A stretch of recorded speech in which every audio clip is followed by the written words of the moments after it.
नमस्कार दोस्तों, डेट है आज की 29 अप्रैल 2022 और स्वागत है आपका एटोयल डिस्कशन में। आज देखो, हिंदू में डिस्कस करने वाले आर्टिकल्स हैं नहीं, वो सारे आर्टिकल्स हैं जो हम ऑलरेडी डिस्कस कर चुके हैं। जैसे फ्रीबीज का आर्टिकल है, काफ़ी बार आ चुका है। यूएस की पॉलिटिक्स से संबंधित आर्टिकल है, किसी काम का नहीं है। तो दो इश्यूज हम डिस्कस करेंगे दूसरे न्यूज़पेपर से। एक तो इंडियन एक्सप्रेस का आर्टिकल हम डिस्कस करेंगे कि अभी विभिन्न राज्यों में इतनी ज़्यादा पावर शॉर्टेज क्यों हो रही है, इतने पावर कट्स क्यों लग रहे हैं। इसके बाद नेक्स्ट जो आर्टिकल हम डिस्कस करेंगे वो प्रिंट का डिस्कस करेंगे। इंडिया को क्या अपने न्यूक्लियर डॉक्ट्रिन में चेंज लाने की आवश्यकता है, क्या इंडिया को अपनी नो फर्स्ट यूज की पॉलिसी को चेंज करने की आवश्यकता है। दोनों साइड के पॉइंट्स डिस्कस करेंगे। डिस्कशन स्टार्ट करें उससे पहले कोट है बान की मून का। ये पहले यूएन के सेक्रेटरी जनरल थे, अब नहीं है। इन्होंने बोला था कि climate change is simply the greatest collective challenge we face as human family. As a human family मतलब वर्ल्ड में जितने भी इंसान रहते हैं, ह्यूमन बींग्स रहते हैं, कलेक्टिवली देखो क्लाइमेट चेंज का जो चैलेंज है ना, उनके सामने ये सबसे बड़ा चैलेंज है। क्योंकि क्लाइमेट चेंज सबको प्रभावित कर रहा है। ऐसा नहीं कि किसी एक देश के लोगों को प्रभावित कर रहा है, दूसरे देश के लोगों को नहीं। हाँ, ऐसा बेशक हो सकता है कि कोई देश ज़्यादा वल्नरेबल है क्लाइमेट चेंज से, कोई देश कम वल्नरेबल है, लेकिन आज नहीं तो कल क्लाइमेट चेंज के नेगेटिव इम्पैक्ट की जो आंच है वो हर देश के हर नागरिक तक पहुंचेगी। तो ये ऐसा इशू है जिसको वर्ल्ड के सभी लोगों को मिलकर टैकल करना चाहिए जिम्मेदारी के साथ। तो ये पूरा कोट है जो आप इस्तेमाल कर सकते हो। अब चलिए डिस्कशन स्टार्ट करते हैं। फर्स्ट इंपॉर्टेंट आर्टिकल इंडिया के पावर सेक्टर से संबंधित है। आप जीएस पेपर 3 के इस टॉपिक से आर्टिकल को रिलेट कर सकते हो। क्या कंटेक्स्ट है? कंटेक्स्ट तो देखो आपको भी पता है, क्योंकि आप भी इस सिचुएशन से गुजर ही रहे होंगे। क्योंकि विभिन्न राज्यों में ना आज के समय में पावर कट्स काफ़ी ज़्यादा लगने लगे हैं। रीजंस क्या हैं? रीजंस जानने से पहले हम पिछले साल की सिचुएशन जानते हैं। पिछले साल आपको याद होगा, अक्टूबर में कोविड की सेकेंड वेव के बाद एकदम से लॉकडाउन खुले थे ना, तो पावर की डिमांड काफ़ी ज़्यादा बढ़ गई थी। उस समय कोल इंटरनेशनल मार्केट में काफ़ी ज़्यादा महंगा उपलब्ध हो रहा था और काफ़ी सारे राज्यों में इलेक्ट्रिसिटी की कमी हो गई थी। लेकिन अब ऑलमोस्ट 6 मंथ्स के बाद हम देखो फिर से 1 के स्केयर वाली सिचुएशन पर हैं। 1 का आप स्केयर करोगे तो क्या आएगा? 1, यानी 6 महीने बाद भी हम कोल की शॉर्टेज फेस कर रहे हैं फिर से। क्यों? ऐसा क्यों? देखो, एक तो यूक्रेन वार जो चल रहा है ना, इसकी वजह से कोल की शॉर्टेज है। कोल हम इंपोर्ट नहीं कर पा रहे हैं क्योंकि इंडिया में डोमेस्टिकली हम काफ़ी कम कोल प्रोड्यूस करते हैं और ज़्यादातर जो हम कोल की कंजम्पशन करते हैं वो इंपोर्ट के माध्यम से करते हैं। एक तो ये रीज़न है। और दूसरा, आपने भी महसूस किया कि मार्च में गर्मी काफ़ी ज़्यादा बढ़ गई है। यानी पिछले 12 सालों में सबसे ज़्यादा टेम्परेचर इस साल देखने को मिला है मार्च में। गर्मी एकदम ज़्यादा बढ़ गई, तो एयर कंडीशनर्स वगैरह का ज़्यादा इस्तेमाल होता है, इलेक्ट्रिसिटी की खपत और ज़्यादा होती है, इलेक्ट्रिसिटी की डिमांड बढ़ गई बट सप्लाई कम हो गई। तो सिचुएशन क्या होगी? सिचुएशन होगी इलेक्ट्रिसिटी की भारी कमी। देखो, जो डिस्ट्रीब्यूशन कंपनीज है ना, जो इलेक्ट्रिसिटी को डिस्ट्रीब्यूट करती हैं, ऐसी सिचुएशन में उनके सामने ना 2 ऑप्शंस उपलब्ध होते हैं। या तो वो महंगी बिजली खरीद लें। पहले मान लीजिए 4 रुपये यूनिट के हिसाब से खरीद रहे थे, अब 12 रुपये यूनिट के हिसाब से खरीद लें। लेकिन वो ऐसा करती नहीं है। डिस्ट्रीब्यूशन कंपनीज ऑलरेडी घाटे में चल रही होती हैं। उसके भी रीजंस हैं जो आगे आर्टिकल में आएंगे कि इलेक्ट्रिसिटी डिस्ट्रीब्यूशन कंपनीज क्यों घाटे में चलती हैं। लेकिन दूसरा ऑप्शन डिस्कॉम्स के पास ये होता है, महंगी इलेक्ट्रिसिटी परचेज करने के बजाय इलेक्ट्रिसिटी की सप्लाई कम कर दो, कम खरीदो और सप्लाई कम कर दो। सप्लाई कम हो जाएगी तो जाहिर तौर पर कंज्यूमर्स को कम इलेक्ट्रिसिटी मिलेगी। और वही सिचुएशन आज के समय में कंज्यूमर्स फेस कर रहे हैं विभिन्न राज्यों में। बात सिर्फ इंडिया की नहीं है, कई सारे देशों में ये सिचुएशन है। और देखो, बिजली अगर कम उपलब्ध होगी ना, कल परसों ही हमने आर्टिकल डिस्कस किया था साउथ एशिया में पावर सिक्योरिटी से संबंधित। अगर इलेक्ट्रिसिटी उपलब्ध नहीं होगी तो कितना नुकसान होगा, इकोनॉमी को तो लॉस होगा ही। पाकिस्तान का एग्जांपल हमने डिस्कस किया था कि पाकिस्तान में इंडस्ट्रियलाइजेशन को काफ़ी लॉस हुआ है पावर शॉर्टेजेस की वजह से। लेकिन हेल्थ इंफ्रास्ट्रक्चर को नुकसान पहुंचेगा, एजुकेशन सेक्टर को नुकसान पहुंचेगा। बिजली अगर नहीं होगी तो बहुत नुकसान होगा। ये बात मतलब इसके लिए आर्गुमेंट्स देने की आवश्यकता नहीं है, ये पॉइंट अपने आप में क्लियर है। वैसे तो देखो, मिनिस्ट्री ऑफ पावर ने काफ़ी सारे स्टेप्स लिए हैं इन क्राइसिस को एड्रेस करने के लिए, जैसे जो कैप्टिव माइंस होती हैं, कैप्टिव माइंस मतलब देखो जैसे सेल है, अब सेल कंपनी स्टील को प्रोड्यूस करती है, इसके लिए कोयले की आवश्यकता है, तो सेल ने ना खुद से ही एक माइन ले रखी है लीज पर, ताकि उस माइन से कोयल को निकाले और उस कोयल की सहायता से बिजली प्रोड्यूस करे और उस बिजली से स्टील की प्रोडक्शन हो। तो ये जो माइन है ना, सेल ने लीज पर ले रखी है अपने ही यूज के लिए, तो इसे बोलेंगे कैप्टिव माइन। मतलब बहुत सारी कंपनीज को ना बिजली की बहुत आवश्यकता होती है, तो वो कोल माइन लीज पर ले लेते हैं और उससे जो कोयला मिलता है उसे वो सिर्फ अपने लिए यूज करते हैं, किसी को बेचते नहीं है। तो ऐसी माइंस को बोलेंगे कैप्टिव माइंस। तो मिनिस्ट्री ऑफ पावर ने ना डायरेक्शन दी है विभिन्न कंपनीज को कि आप अपनी अपनी कैप्टिव माइंस में ना कोल की जो प्रोडक्शन है ना वो मैक्सिमम पे लेके आइए। आपको नहीं भी जरूरत है तो कोई बात नहीं, आपसे हम खरीद लेंगे या फिर दूसरी कोल कंपनीज खरीद लेंगी। Next point, ministry of power ने यह भी इंश्योर किया है, डायरेक्शंस दी हैं कि अभी कोल जो है ना दूसरे नॉन पावर सेक्टर्स को कम जाए, मतलब जितना जरूरी, बहुत ज़्यादा जरूरी है उतना ही जाए, बाकी ज़्यादातर जो कोल है ना सिर्फ पावर सेक्टर को जाए, ऐसी कोशिश की है मिनिस्ट्री ऑफ पावर ने। सबसे लास्ट में, इलेक्ट्रिसिटी एक्सचेंजेस पर जो इलेक्ट्रिसिटी का ट्रेड होता है ना उस पर एक लिमिट लगा दी है मिनिस्ट्री ऑफ पावर ने कि 12 यूनिट से ज़्यादा महंगी इलेक्ट्रिसिटी आप नहीं बेच सकते। तो ये कुछ स्टेप्स लिए हैं। क्वेश्चन उठता है क्या ये सफिशिएंट है? आंसर है नो, नहीं सफिशिएंट नहीं है। तो इसीलिए राइटर अब कुछ सजेशंस देते हैं। सबसे पहला सजेशन राइटर ये देते हैं, देखो जो कोल से चलने वाले थर्मल पावर प्लांट्स है ना उनका आप ठीक से यूज करो। ठीक से यूज करने का मतलब क्या है? राइटर कहते हैं देखो हमारे देश में 200 गीगावाट जो इलेक्ट्रिसिटी है ना वो कोल से प्रोड्यूस होती है, जिसमें से 70% तो देखो पुराने जो coal based thermal power plants है ना उनसे प्रोड्यूस होती है, और जबकि नए एफिशिएंट कोल से चलने वाले जो थर्मल पावर प्लांट्स है ना वो तो खाली हैं, मतलब बंद पड़े हैं। ऐसा क्यों? ऐसा इसलिए क्योंकि नए कोल से चलने वाले जो थर्मल पावर प्लांट्स है ना या तो उनको कोयला नहीं उपलब्ध हो रहा है या फिर उनको एग्रीमेंट्स नहीं मिल रहे हैं, मतलब वो कोयला से बिजली तो प्रोड्यूस कर दें लेकिन उसको परचेज करने के लिए उनके पास एग्रीमेंट्स नहीं है, मतलब मार्केट नहीं है। तो राइटर कहते हैं अरे भैया आप ठीक से coal based thermal power plants का इस्तेमाल करो ना, नए थर्मल पावर प्लांट्स का आप इस्तेमाल करोगे तो वो ज्यादा एफिशिएंट है, वो ज्यादा बिजली प्रोड्यूस करेंगे, वो कम एमिशन करेंगे। तो सबसे पहले आप यहां पे ध्यान दीजिए। इसके बाद दूसरा step, smart assessment and management of demand. देखो जो डिस्कॉम्स है ना, इलेक्ट्रिसिटी डिस्ट्रीब्यूशन कंपनीज, इनको ना एडवांस टूल्स का इस्तेमाल करना चाहिए। एडवांस टूल्स मतलब जिनकी सहायता से ना पहले से प्रेडिक्ट किया जा सके कि हाँ आने वाले दिनों में इलेक्ट्रिसिटी की कमी हो सकती है।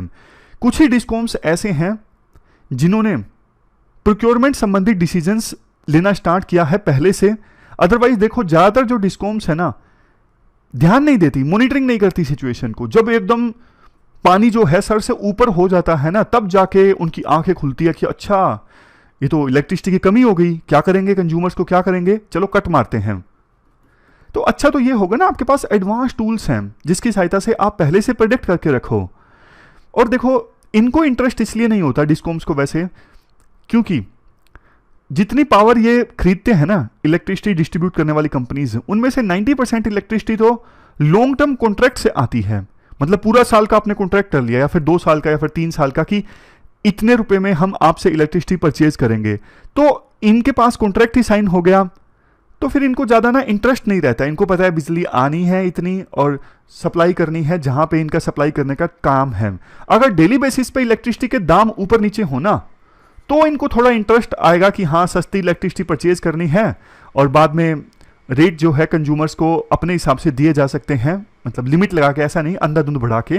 तो डेली बेसिस पे इलेक्ट्रिसिटी मार्केट में रेट ऊपर नीचे होंगे, ज़्यादातर इलेक्ट्रिसिटी ये लॉन्ग टर्म कॉन्ट्रैक्ट से नहीं परचेज करेंगी, तब जाके इनको थोड़ा सा इंटरेस्ट होगा। नेक्स्ट पॉइंट देखो ये है, हमारे देश में ना एक सबसे बड़ी दिक्कत ये है जो डिस्कॉम्स हैं घाटे में चलती हैं। जैसे 2019-20 में जो इनका पूरा एग्रीगेट लॉस था ना डिस्कॉम्स का वो है 21%। ऐसा क्यों? देखो जो ये इलेक्ट्रिसिटी डिस्ट्रीब्यूशन कंपनीज है ना जब घाटे में चलती है ना तो इनको इलेक्ट्रिसिटी जल्दी से मिल नहीं पाती। कोल इंडिया जैसी जो कंपनीज हैं इनको जल्दी से कॉल देने को तैयार नहीं होती। इनको लगता है यार ये पेमेंट तो टाइम पे देते नहीं है, खुद घाटे में चल रहे हैं, घाटे में चलने की वजह से हमें पेमेंट टाइम पर देते नहीं है। बट ना, हमें जड़ में जाना चाहिए कि आखिरकार ये इलेक्ट्रिसिटी डिस्ट्रीब्यूशन कंपनीज घाटे में चलती क्यों हैं। मैं आपको एग्जाम्पल की सहायता से बताता हूं। देखो, कोई दुकानदार है, उसने कोई प्रोडक्ट लिया, मान लीजिए पेन लिया, 3 रुपए का पेन लिया डिस्ट्रीब्यूटर से, 1 रुपया अपना प्रॉफिट जोड़ दिया और कंज्यूमर को बेच रहा है 4 रुपए में। समझ गए? अब देखो, 2 कंज्यूमर तो ले गए 4-4 रुपए में, नगद दे दिया, लेकिन तीसरा जो कंज्यूमर था ना, उसने कहा कि मैं दूंगा, अभी उधार दे दो, तो वो उधार में ले गया, लेकिन उसने कभी पैसे दिए ही नहीं, बाद में उसने मना कर दिया। तो अब बताओ, दुकानदार को नुकसान हुआ या फिर फायदा हुआ? जाहिर तौर पे नुकसान हुआ। 2 पेन तो उसने नगद पे बेच दिए, जिससे 1-1 रुपए का उसको फायदा हो गया, लेकिन तीसरा बंदा जो उधार में ले गया था उसने पैसे दिए ही नहीं, तो 3 रुपए का नुकसान हो गया। तो नेट ओवरऑल जो नुकसान हुआ दुकानदार को वो हुआ 1 रुपया। डिस्कॉम के साथ यही होता है। बहुत सारे कंज्यूमर्स ना बिल भरते नहीं हैं। खास करके आपने देखा होगा, गवर्नमेंट की बॉडीज होती हैं, पुलिस स्टेशन में ऐसे ही बिजली चलती रहती है, इतना बिल बकाया हो जाता है। और गवर्नमेंट के बहुत सारे डिपार्टमेंट्स हैं जो बिल भरते ही नहीं हैं। अब बिल ये भरते नहीं है, इलेक्ट्रिसिटी कंज्यूम करे जा रहे हैं। डिस्कॉम्स की भी कई बार इतनी हिम्मत नहीं हो पाती कि हाँ उनका कनेक्शन काट दे। ये सबसे बड़ा मेजर रीजन है जिसकी वजह से डिस्कॉम्स घाटे में रहती हैं। और भी रीजन्स हैं, जैसे लीकेजेस काफ़ी ज़्यादा हो जाती हैं सप्लाई में। जैसे जो परचेज की डिस्कॉम्स ने इलेक्ट्रिसिटी, मान लीजिए 100 मेगावाट, लेकिन सप्लाई करते करते 80 मेगावाट ही सप्लाई हो पाई और 20% जो लॉस हो गया उसका, लोगों ने बीच में चोरी कर ली या फिर टेक्निकली भी लॉस हो जाता है कई बारी। इस वजह से भरपूर जो उन्होंने परचेज किया था ना, उसको फुली वो यूटिलाइज नहीं कर पाए, इसलिए भी वो घाटे में आ जाते हैं। तो आवश्यकता क्या है, कैसे इस चीज को एड्रेस करें? इसके लिए देखो, इलेक्ट्रिसिटी जो रेगुलेटर्स है ना, उनको पावर दी जा सकती है ज्यादा। जैसे दिल्ली इलेक्ट्रिसिटी रेगुलेटरी कमीशन है, उसी प्रकार से नेशनल लेवल पे सेंट्रल इलेक्ट्रिसिटी रेगुलेटरी कमीशन है। इनको ज्यादा पावर दी जाए कि ये पूरी इलेक्ट्रिसिटी की जो सप्लाई चेन है ना, इलेक्ट्रिसिटी की प्रोडक्शन से लेके कंज्यूमर तक जब इलेक्ट्रिसिटी पहुंचती है, पूरी सप्लाई चेन में पेमेंट संबंधित डिसिप्लिन लेकर आए कि कंज्यूमर्स अपना जो बिल है वो टाइम पे करें, और कॉल वगैरह हैं वो भी बिजली दें डिस्कॉम्स को, मतलब पूरा पेमेंट डिसिप्लिन वो लेके आए। तब जाके जो डिस्कॉम्स हैं उनको जल्दी से इलेक्ट्रिसिटी मिल सकेंगी और उनका जो घाटा है वो कम होगा। एक बार मैं ये मिटा देता हूं सारा, ठीक है। हाँ, तो लास्ट में राइटर ये बोलते हैं, देखो देश की ना डेवलपमेंट की एस्पायरेशंस काफ़ी ज़्यादा है और आने वाले समय में हमारी जो पावर डिमांड है वो बढ़ेगी ही। कल परसों हमने वो आर्टिकल जो डिस्कस किया था उसमें भी हमने यही डिस्कस किया था। तो ये जो सिचुएशन आज हम फेस कर रहे हैं ना, ऐसी सिचुएशन तो फिर से भी आ सकती है। तो हमें ना अपनी पावर सेक्टर के लिए ना एक रिजिलियंस डेवलप करना होगा। रिजिलियंस मतलब जब जैसे स्प्रिंग होता है, स्प्रिंग को आप दबाते हो ना तो स्प्रिंग नीचे जाता है लेकिन फिर से ऊपर आ जाता है। तो रिजिलियंस का मतलब ये होता है कि विपरीत परिस्थितियों में भी आप घुटने नहीं टेकते, रिकवर कर जाते हो। यानी सिचुएशन खराब है, आपको नहीं मिल पा रहा है कोल, लेकिन फिर भी आपने एब्जॉर्ब कर लिया सिचुएशन को और जनता तक उसकी आंच नहीं आने दी और इंडस्ट्रीज तक उसकी आंच नहीं आने दी। ये मतलब होता है रिजिलियंस का। जैसे, और रिजिलियंस का मतलब आपको नहीं पता होगा तो वैसे किसको होगा? रिजिलियंस का सबसे बड़ा एग्जाम्पल है यूपीएससी एस्पायरेंट्स, यानी आप लोग। बताने की जरूरत नहीं है क्यों। चलते हैं अगले आर्टिकल की तरफ। अगला आर्टिकल देखो इंडिया के न्यूक्लियर डॉक्ट्रिन से संबंधित है। आप जीएस पेपर 3 के इस टॉपिक से आर्टिकल को रिलेट कर सकते हो। क्या कंटेस्ट है? देखो, न्यूक्लियर वेपन्स का ना जिक्र आज के समय में काफी ज्यादा हो रहा है क्योंकि रशिया ने न्यूक्लियर वेपन्स के यूज की धमकी दी थी इनडायरेक्टली।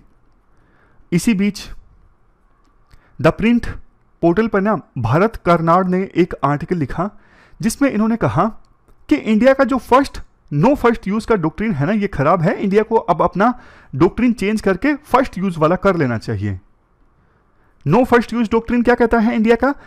ये डॉक्ट्रिन कहता है कि देखो, इंडिया पहले न्यूक्लियर वेपन्स का इस्तेमाल नहीं करेगा। अगर किसी देश ने इंडिया के अगेंस्ट किया तो इंडिया करेगा, लेकिन ऐसा नहीं कि हम फर्स्ट वार करें न्यूक्लियर वेपन्स का। यह है नो फर्स्ट यूज की पॉलिसी सिंपल भाषा में। और भारत कर्नाड ये कहते हैं कि नो फर्स्ट यूज की पॉलिसी कोई काम की नहीं है, फर्स्ट यूज डॉक्ट्रिन आप अपनाओ। क्यों? भारत कर्नाड बोलते हैं, देखो आपकी लड़ाई चाइना के साथ में है और चाइना आपसे देखो ज्यादा पावरफुल है। बात कड़वी हो बेशक, लेकिन फैक्ट है। जब आप अपनी पावर को सही ढंग से आंकोगे तभी आप दुश्मन का मुकाबला कर सकते हो। चाइना हमसे काफी ज्यादा पावरफुल है। पावर एसिमेट्री जो है, पावर इनइक्वालिटी जो है, काफी ज्यादा है चाइना और इंडिया के बीच में। एक चीज आपने वैसे देखी, जब इंडिया और चाइना के बीच टेंशंस क्रिएट हुई थी ना, तो चाइना का जो पोर्टल है global times, state affiliated media है, ग्लोबल टाइम्स पे ना काफी सारे ऐसे आर्टिकल छपे थे जिसमें कंपैरिजन किया गया था इंडिया और चाइना की फोर्सेस का। मतलब वो जो आर्टिकल थे ना, एक प्रकार से इंडिया को इंटिमिडेट करने के लिए थे, डराने के लिए थे कि देखो आपके पास इतने टैंक हैं, हमारे पास इतने टैंक हैं, आपके पास इतने एयरक्राफ्ट हैं, हमारे पास इतने एयरक्राफ्ट हैं, हमारे पास ये मिसाइल्स हैं, आपके पास ये मिसाइल्स हैं। मतलब कंपैरिजन इस प्रकार से शो किया गया था कि इंडिया की पावर चाइना से काफ़ी ज़्यादा कम है। यानी अगर सिंपल कन्वेंशनल वार होगा ना, जैसे यूक्रेन और रशिया का अभी चल रहा है, तो इंडिया बुरी तरह से हार जाएगा। ऐसे वो आर्टिकल्स थे। इसके बाद राइटर ये बोलते हैं, देखो चाइना को पता है अगर हमने कन्वेंशनल वारफेयर में इंडिया को हरा भी दिया तो इंडिया न्यूक्लियर वेपन्स का इस्तेमाल नहीं करेगा ऐसी सिचुएशन में भी, हारने के बाद भी। क्यों? क्योंकि इंडिया ने no first use nuclear policy अपना रखी है, क्योंकि हम यूज नहीं करेंगे। हम तो कन्वेंशनल वारफेयर में ही जो टैंक टूंक लेके आएंगे उसमें ही हम काफी भारी पड़ेंगे इंडिया के ऊपर, तो हम क्यों न्यूक्लियर वेपन का यूज करें? हम पहले यूज करेंगे नहीं, और इंडिया की तो पॉलिसी भी यही है नो फर्स्ट यूज की, तो हम इंडिया को बुरी तरह से हरा देंगे। लेकिन देखो अब आप ना पाकिस्तान का आइडिया देखिए, पाकिस्तान का, नॉर्थ कोरिया का। पाकिस्तान की कोई नो फर्स्ट यूज की पॉलिसी नहीं है। पाकिस्तान को पता है कन्वेंशनल वारफेयर होगा तो हम इंडिया से हार जाएंगे, तो पाकिस्तान तो सीधी धमकी देता है कि भैया आप हमसे कन्वेंशनल वारफेयर करोगे तो हम तो न्यूक्लियर वेपन्स का इस्तेमाल कर सकते हैं, हमें कोई बंदिश नहीं है, हमारी ऐसी कोई पॉलिसी नहीं है। तो अपने इस स्टेटमेंट देके ना पाकिस्तान इंडिया को डराने की कोशिश करता है। हालांकि इंडिया डरता नहीं है। जैसे बालाकोट एयर स्ट्राइक में हमने विमान भेजे पाकिस्तान की टेरिटरी में, जाके वो बम गिरा के आए। तो कहने का मतलब ये है, काफी सालों तक इंडिया को लगा कि दोनों देशों में अगर वार होगा तो वो न्यूक्लियर वार में ना तब्दील हो जाए, क्योंकि पाकिस्तान तो साफ बोलता है कि अगर को किसी भी प्रकार का युद्ध इंडिया ने छेड़ा तो हम न्यूक्लियर वेपन का यूज कर सकते हैं, ये वार न्यूक्लियर वार में तब्दील हो सकता है। तो ये न्यूक्लियर ड्रामा करता है पाकिस्तान हमेशा। बट इंडिया ने पाकिस्तान के इस न्यूक्लियर ड्रामे को ध्वस्त कर दिया बालाकोट एयर स्ट्राइक में। इंडिया डरा नहीं, सीधा इंडिया ने अपने विमान भेज दिए, करना हो तो करो आप युद्ध स्टार्ट, हम टेररिज्म को सहन नहीं करेंगे। लेकिन देखो एक बात है, मतलब कहीं ना कहीं पाकिस्तान कम पावरफुल है ना, उसको पाकिस्तान कंपनसेट करने की कोशिश करता है न्यूक्लियर वार की धमकी से। तो उसी प्रकार से इंडिया चाइना से थोड़ा कम पावरफुल है, तो इंडिया को भी ये चेता देना चाहिए चाइना को कि देखो ऐसा नहीं है, अगर आपने हमें कन्वेंशनल वारफेयर में हरा भी दिया तो हम न्यूक्लियर वेपन्स का इस्तेमाल कर सकते हैं। ऐसा बोल के जैसे पाकिस्तान इंडिया में थोड़ा तो डर पैदा कर देता है ना, तो इंडिया भी चाइना में थोड़ा तो डर पैदा कर देगा ना। चाइना 20 बार सोचेगा इंडिया के खिलाफ कन्वेंशनल वार स्टार्ट करने से पहले, क्योंकि उसको पता है ये कन्वेंशनल वार न्यूक्लियर वार में तब्दील हो सकता है जिससे हमको भी नुकसान होगा। तो चाइना युद्ध करेगा नहीं। लेकिन इंडिया तो महान है, इंडिया तो बड़ी बड़ी बातें बोल देता है कि नहीं हम पहले न्यूक्लियर वेपन का यूज करेंगे नहीं चाइना के अगेंस्ट। वैसे देखो यहां पर ना एंगल एक और भी है। शुरुआत में जो हिरोशिमा और नागासाकी पर जो बम गिराए गए थे ना, उससे हंड्रेड्स ज्यादा गुना या फिर यूं कहें 1000 गुना ज्यादा पावरफुल न्यूक्लियर वेपन्स डेवलप कर लिए यूएसए और यूएसएसआर ने। आज के समय में मतलब सभी देशों के पास में जो न्यूक्लियर वेपन्स है ना, वो बहुत ज्यादा पावरफुल हैं as comparison to those weapons जो हिरोशिमा और नागासाकी पर गिराए गए थे। तो इनका यूज होगा, ये तो इसकी संभावना तो देखो ना के बराबर है। इनका इस्तेमाल नहीं होगा, क्योंकि जो देश इनका इस्तेमाल करेगा इसकी आंच उस देश तक भी आएगी, पूरा वर्ल्ड तबाही की ओर आगे जाएगा अगर इन वेपन का गलती से भी इस्तेमाल हो गया। लेकिन आज के समय में ना विभिन्न देशों के पास में ना लो यील्ड न्यूक्लियर वेपन्स भी उपलब्ध हैं। लो यील्ड न्यूक्लियर वेपन्स जिनका इंपैक्ट इतना ज्यादा नहीं होता, बिल्कुल लिमिटेड एरिया में होता है। जैसे इंडिया का जो कोल्ड स्टार्ट डॉक्ट्रिन है, जैसे कोल्ड स्टार्ट डॉक्ट्रिन कहता है हमारी फोर्सेस की तैनाती, फोर्सेस की कंपोजिशन इस प्रकार से होनी चाहिए, आदेश मिलने पर जल्दी से वो बॉर्डर क्रॉस करके पाकिस्तान के अंदर जाएं और एक बड़ी टेरिटरी पर कब्जा कर लें। ये है कोल्ड स्टार्ट डॉक्ट्रिन। तो पाकिस्तान कहता है कि अगर आपने अपने कोल्ड स्टार्ट डॉक्ट्रिन को इंप्लीमेंट किया तो हम लो यील्ड न्यूक्लियर वेपन्स का इस्तेमाल कर सकते हैं आपकी मिलिट्री इस्टेब्लिशमेंट के ऊपर, यानी जो मिलिट्री बिल्डिंग्स है ना उनके ऊपर। ये पाकिस्तान की धमकी है। वैसे देखो, जब ये यूएसए और यूएसएसआर के अगेंस्ट बीच में लड़ाई चल रही थी ना, तो इनको भी पता था कि बड़े न्यूक्लियर वेपन्स का तो इस्तेमाल नहीं हो सकता, लेकिन इन्होंने भी ना छोटे न्यूक्लियर वेपन्स डेवलप कर लिए जिनका इस्तेमाल होने की संभावना है। पाकिस्तान और नॉर्थ कोरिया ये बिना बार बार लो यील्ड न्यूक्लियर वेपन्स की धमकी देते हैं कि हम ये वेपन्स इस्तेमाल कर लेंगे अगर हमारी सोवरेनिटी पर कोई आंच आई, मतलब हमारे खिलाफ किसी ने युद्ध छेड़ा तो। और ये धमकी इनकी कई बार काम भी करती है। जैसे नॉर्थ कोरिया का एक एग्जांपल लीजिए आप। नॉर्थ कोरिया के ऊपर यूएसए ने कभी अटैक नहीं किया। इराक के ऊपर कर दिया, नॉर्थ कोरिया के ऊपर नहीं किया। क्यों? क्योंकि इनके पास न्यूक्लियर वेपन्स हैं। और ये इन्होंने बोला है कि हमारी तो कोई पॉलिसी नहीं है भैया फर्स्ट यूज की, आपने हमारे ऊपर अटैक किया तो सीधा हम मिसाइल छोड़ेंगे जहां तक हम छोड़ सकते हैं। इसके बाद देखो, आज के आर्टिकल में ना राइटर अब अपने आर्ग्यूमेंट्स देते हैं कि इंडिया को अपनी नो फर्स्ट यूज की पॉलिसी नहीं चेंज करनी चाहिए। उनका सबसे पहला आर्ग्यूमेंट तो ये है, देखो हिस्टोरिकल रिकॉर्ड्स कहते हैं कि न्यूक्लियर वेपन्स की जो यूटिलिटी है ना बहुत कम है।